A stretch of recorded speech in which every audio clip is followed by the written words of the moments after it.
Golden Gate to Golden Gate. And we have a t-shirt that says Golden Gate to Golden Gate, opening soon. If you knew a king was coming through a gate, would you try to stop him? Not just any king, but the one foretold in ancient prophecy. A deliverer, a restorer, a ruler not of empires, but of eternity. In the city of Jerusalem, beneath the rising sun, there stands a gate, silent, sealed, waiting. It's called the Golden Gate, and before it lies something unexpected. A Muslim cemetery, planted not by chance, but by design. Built to prevent the Messiah from entering, to halt what prophets proclaimed. But here's the mystery: in trying to block the king, did they unknowingly fulfill the very prophecy they hoped to stop? This is the paradox of the Golden Gate, the gate that speaks of mercy and mystery. The Golden Gate, the gate of promise. On the eastern edge of Jerusalem's ancient walls, overlooking the olive-covered slopes and weathered tombs of the Mount of Olives, stands a gate steeped in awe and silence. It is called the Golden Gate, or in Hebrew, Sha'ar Harashamim, the Gate of Mercy. Today it is sealed with stone and forgotten by many, but for centuries it was known as the Gate of the Messiah, the threshold through which the King of Glory would enter his city. It is the only gate on the eastern wall of the Temple Mount. This is no trivial detail. The Mount of Olives, rising just across the Kidron Valley, is the sacred hill from which prophecy says the Messiah will come. It is the site where King David fled in sorrow. It is where the prophet Zechariah declared that the Lord's feet would one day stand. And it is the very path that Jesus of Nazareth chose as he approached Jerusalem, riding on a donkey in fulfillment of an ancient oracle. Rejoice greatly, O daughter of Zion. Shout aloud, O Jerusalem. Behold, your king comes to you, righteous and victorious, humble and riding on a donkey. Zechariah 9:9. To the first-century crowds, this was no ordinary arrival. They lined the path with palm branches, crying, Hosanna, recognizing in him the echo of prophecy. The Golden Gate, most likely, was the entrance he passed through that day. It became, for Christians, a powerful confirmation that the Messiah had come, gentle yet royal. But the gate's story doesn't end in the Gospels. Centuries earlier, the prophet Ezekiel had seen a vision of this same gate. Then the Lord said to me, "This gate is to remain shut. It must not be opened. No one may enter through it. It is to remain shut because the Lord, the God of Israel, has entered through it."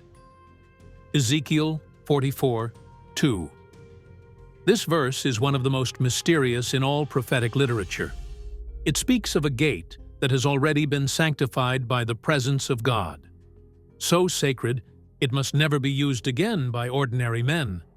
Some Jewish interpretations see this as referring to the divine presence entering the temple in Ezekiel's vision.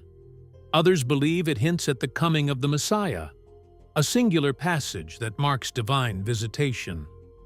For Christians, this verse is deeply significant.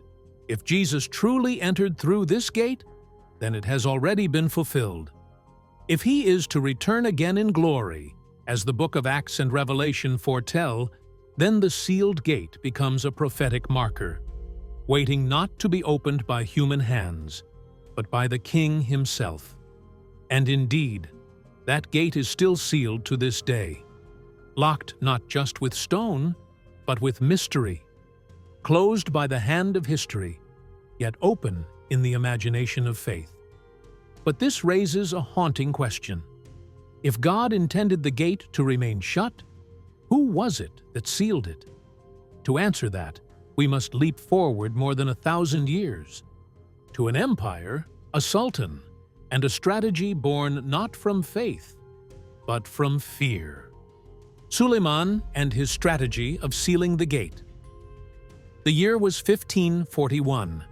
The Ottoman Empire stretched across 3 continents, its influence vast, its armies feared. At its helm stood Suleiman the Magnificent, a sultan of vision, intellect, and iron resolve. Known for his justice and his grandeur, Suleiman left an enduring mark on Jerusalem. Under his rule, the city was reshaped, its walls rebuilt, its streets reorganized, its gates restored to strength. But there was one gate, one he did not open. Instead of restoring the Golden Gate, he sealed it shut. Why would a Muslim ruler seal a gate that had stood for centuries? The answer lies in fear, not of armies, but of prophecy.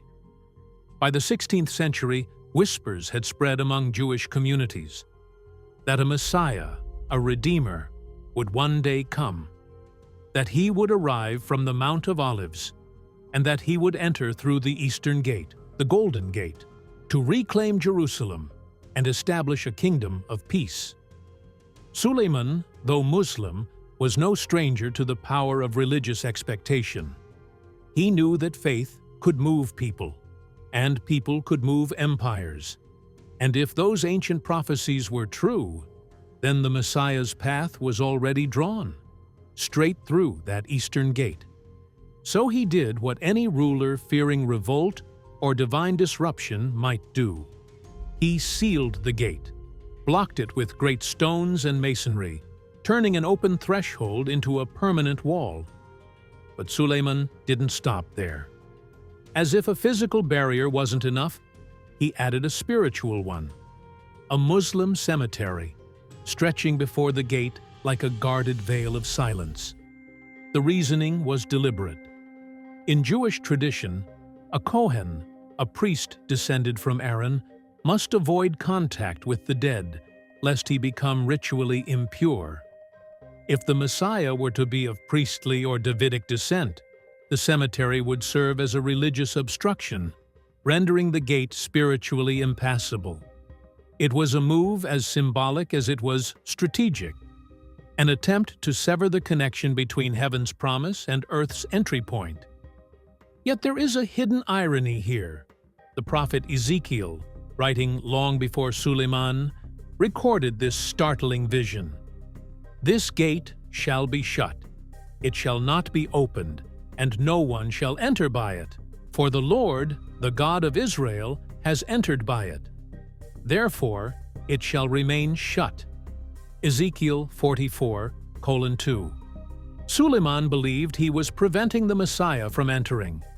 But Ezekiel had already seen it shut, not to keep the Lord out, but because the Lord had already passed through it. Could it be that in sealing the gate, Suleiman was not halting prophecy, but confirming it? Even in opposition, history often finds itself echoing the will of something greater. And so the gate remains, shut by man, spoken of by prophets, and watched by heaven. But if the gate is sealed, what are we still waiting for? The cemetery, built to block the prophecy. The gate was sealed, but to Suleiman, that wasn't enough. A physical wall might delay a king, but a spiritual blockade. Now that was something deeper, something more cunning. So he gave another order: build a cemetery. Today, a dense row of whitewashed tombs and weathered graves stretch before the Golden Gate, sloping down into the Kidron Valley. It is a Muslim cemetery, one of the oldest in Jerusalem, and one of the most deliberately placed. But why a cemetery? Why place the dead before a gate meant for the living? The answer lies in the heart of ritual purity, a sacred concern shared by both Jewish and Islamic traditions. According to Jewish law, a Kohen, a priestly descendant of Aaron, is forbidden to come into contact with the dead. Even passing through a cemetery can render him ritually unclean, disqualifying him from priestly service. If the coming Messiah were to be of priestly or Davidic lineage, as many expected, this field of graves would be more than a deterrent. It would be a spiritual barrier, a place he could not cross without breaking sacred law. To Suleiman and his advisors, this was brilliant, simple, subtle, religious. A defense built not with soldiers, but with theology. A clever tactic, a kind of theological trap. But was it truly effective? Can a cemetery stop a king who comes not in armor, but in glory? Can graves halt the one who, as the prophet said, would raise the dead? What Suleiman may not have realized is that, while ritual law binds man, it cannot bind the one who wrote the law. And here is the mystery. Ezekiel had already foretold that the gate would be shut because the Lord had entered it, not as a restriction, but as a declaration. The gate wasn't sealed to prevent his coming. It was sealed to preserve the memory that he already had. And the cemetery? It became part of the symbolism, a veil of death placed before the path of life. It is as if the world tried to bury the promise, but in doing so, laid down the very stones of its fulfillment. No grave can silence prophecy. No wall can hold back eternity. No tactic, no strategy, no empire can stop the footsteps of the one who walks between time and timelessness. For the king is not hindered by stone. He is not defiled by the dead. He raises them. Human actions. But the prophecy still happens. There is a strange and ancient pattern woven into the story of Jerusalem. Men try to stop prophecy, and in doing so, they fulfill it. It is one of the great paradoxes of history. Empires rise, kings rule, walls are built, gates are sealed. Yet in the quiet unfolding of divine purpose, each act becomes a thread in the tapestry of fulfillment. Let's return to the moment that echoes through both testaments. The day Jesus of Nazareth entered Jerusalem. The gospel accounts are clear. He came from the Mount of Olives, riding on a donkey, just as Zechariah had written, "Behold, your king comes to you, righteous and having salvation, lowly and riding on a donkey." Zechariah 9:9. The crowd spread their cloaks on the road. They waved palm branches. They cried out, "Blessed is the King who comes in the name of the Lord." From the Mount of Olives, across the Kidron Valley, he entered the city, very likely through the Golden Gate, though the Gospels do not name the gate specifically. But geographically, it is the direct path from Bethany and the Mount to the temple. It is the same gate that Ezekiel saw in his vision centuries before, the gate that would be shut after the Lord passed through. This gate shall be shut, for the Lord, the God of Israel, has entered by it. Therefore, it shall remain shut. Ezekiel 44:2. The sequence is astonishing. First, the Messiah enters the city. Then the gate is sealed, not during the Roman occupation, not by the Jewish priesthood, but 1,000 years later, by a sultan who didn't even believe in the Bible. Suleiman likely had no faith in Ezekiel, no reverence for the Gospels. He may never have read the prophecies, and yet his actions align with them perfectly. He sealed the gate that, according to Ezekiel, was to remain shut. He placed a cemetery before it, thinking to defile the path. And in doing so, he enhanced the mystery, the sacredness, the symbolism. It's as if he became an unwitting agent of the very prophecy he opposed. Is it coincidence? Or is it evidence that prophecy is not a matter of prediction, but of divine orchestration?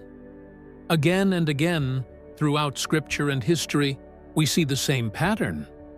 Pharaoh hardened his heart and set the stage for Israel's deliverance. The Babylonians destroyed the temple and fulfilled Jeremiah's warnings. The Roman crucifixion of Christ, done to silence him, became the very means of salvation foretold by Isaiah. And here, too, in stone and silence, we see it again. Human resistance becomes prophetic fulfillment. The gate remains shut. The cemetery remains in place. The city still waits. But prophecy does not sleep. It walks patiently through history. It allows kings and sultans to play their part, even when they play against it. And so the question rises once more. If prophecy is unfolding even through human resistance? For over 400 years, the Golden Gate remained sealed from the outside. No traffic passed through it. No announcements were made. No activity was seen. It became a monument, locked down in history and prophecy. But in March 2019, something happened that drew global attention. For the first time in centuries, the interior of the Golden Gate was opened. Local media and eyewitnesses reported that people were entering the inside chambers of the gate. Photos and videos began circulating online. Inside, Muslim worshippers gathered to pray. Some even treated it as a new place of worship. There was no dramatic unlocking of the outer wall. The outside of the gate remains sealed, exactly as it has been since Suleiman's day. But the inner rooms, long dormant, had been accessed, cleaned, and re-entered. The response from Israeli authorities was immediate. There were concerns about control of the site. Legal and religious protests followed. The gate was again closed, but the moment had already happened. The significance wasn't just political, it was symbolic. For those who study biblical prophecy, the interior of the Golden Gate being opened was not random. It wasn't seen as just a local issue or a religious disagreement. It was interpreted by many as a possible sign of prophetic movement. Why? Because prophecy doesn't always move with noise or spectacle. Sometimes it begins with small things, subtle changes, moments that would seem unimportant to most, but mean everything to those who are watching. The Golden Gate is still sealed on the outside, but inside, it has stirred. Prayer has returned to a space once closed. Attention has returned to a gate long forgotten by the world, but never forgotten in Scripture. And the question that follows is simple. Is this just the beginning? The Golden Gate isn't just a historical site. It's a prophetic marker, not a clock with numbers or ticking hands, but a symbolic countdown that moves forward with events. Each major action around the gate, whether it's being sealed, disturbed, accessed, or contested, feels like another step in a much larger timeline. And what makes the gate different from any other location in Jerusalem is its role in both Jewish and Christian prophecy.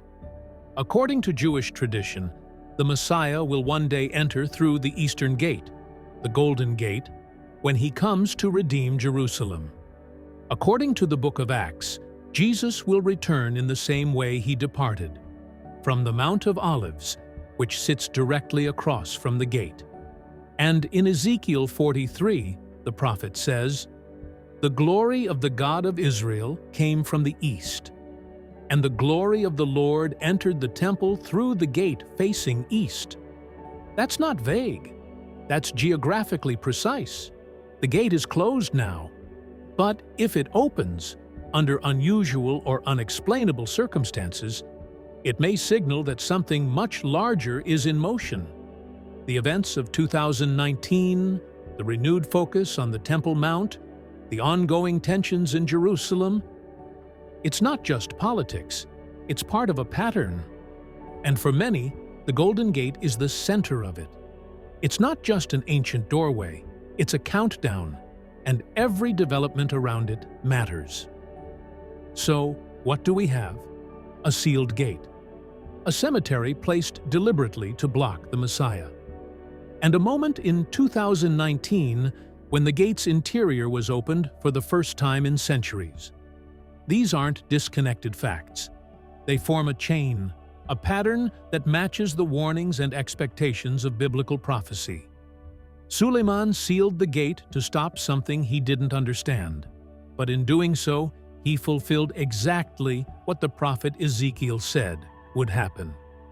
People tried to prevent the prophecy, but their actions confirmed it. The irony is hard to ignore. That's why so many are asking the question, is this gate more than stone? Is it a sign? And if it is, are you ready for what's coming? Because according to prophecy, this gate won't remain closed forever. It will open when the time comes, and the King will return.